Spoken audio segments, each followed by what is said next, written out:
Overthinking क्या है? Overthinking का मतलब है किसी एक बात को बार बार सोचते रहना, इतना ज्यादा सोचना कि वो मसला हकीकत से कहीं बड़ा बन जाए। एक छोटी सी बात, किसी का नॉर्मल सा जुमला या एक मामूली सी गलती हमारे जहन में बार बार चलने लगती है। हम खुद से सवाल करते रहते हैं कि उसने ऐसा क्यों कहा, लोग मेरे बारे में क्या सोचते होंगे, या अगर मैं नाकाम हो गया तो क्या होगा। सोचना बजाते खुद गलत नहीं है, लेकिन जब सोच हद से बढ़ जाए तो वो इंसान को अंदर से तकलीफ देने लगती है।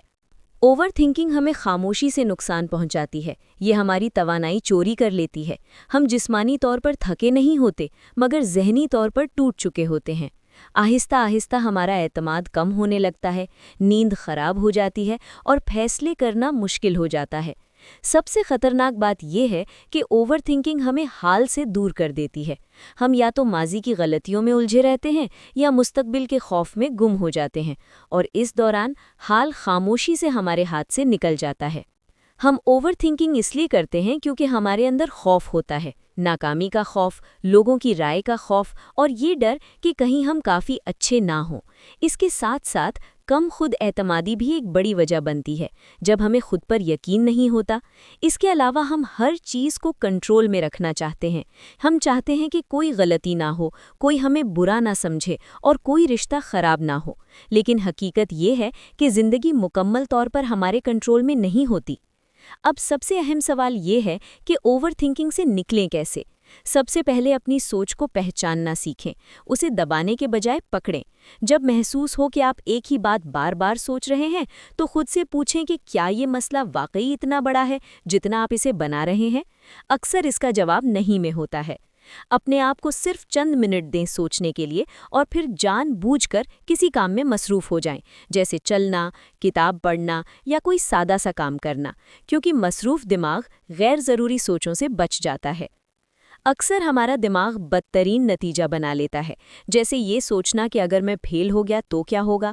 हालांकि हकीकत में फेल होने के बाद भी ज़िंदगी ख़त्म नहीं होती, इंसान दोबारा कोशिश कर सकता है। इसी तरह हर बात को ज़ाती लेना भी ओवरथिंकिंग को बढ़ाता है, जबकि हकीकत ये है कि लोगों के अपने मसाइल और अपनी परेशानियां होती हैं। हर बात हमारे खिलाफ नहीं होती। किसी का मूड ख़राब होना इस बात की अलामत नहीं कि वो हमसे नफ़रत करता है। ओवरथिंकिंग हमें माजी और मुस्तकबिल में उलझाए रखती है, जबकि हाल में सिर्फ एक चीज़ होती है, और वो है अमल। आज हमें क्या करना है, बस इसी पर तवज्जो देना काफ़ी है। एक सच ये भी है कि हम जितना अपने बारे में सोचते हैं, लोग इतना हमारे बारे में नहीं सोचते। हर इंसान अपनी ज़िंदगी में मसरूफ़ है, और हमारी एक गलती ज़्यादातर सिर्फ हमें ही याद रहती है। इसलिए खुद को माफ़ करना सीखें, अपनी गलतियों को कबूल करें और आगे बढ़ें। आखिर में अगर आप ओवरथिंकिंग का शिकार हैं, तो ये बात याद रखें कि आप कमज़ोर नहीं हैं, आप हसास हैं। और हसास होना कोई बुरी बात नहीं, लेकिन अपनी सोचों के गुलाम बन जाना नुकसानदेह है। सोचें ज़रूर, मगर इतना नहीं कि सोच ही आपको कंट्रोल करने लगे। ज़िंदगी मसलों से बड़ी है, आपकी सलाहियत आपके खौफ से बड़ी है, और आपकी हकीकत आपके ख़यालात से कहीं ज़्यादा मजबूत है। आज ही फैसला करें कि आप सोचेंगे, मगर हद के अंदर। आप डरेंगे नहीं, बल्कि अमल करेंगे, क्योंकि कामयाब लोग कम नहीं सोचते, वो बस ज़्यादा नहीं सोचते।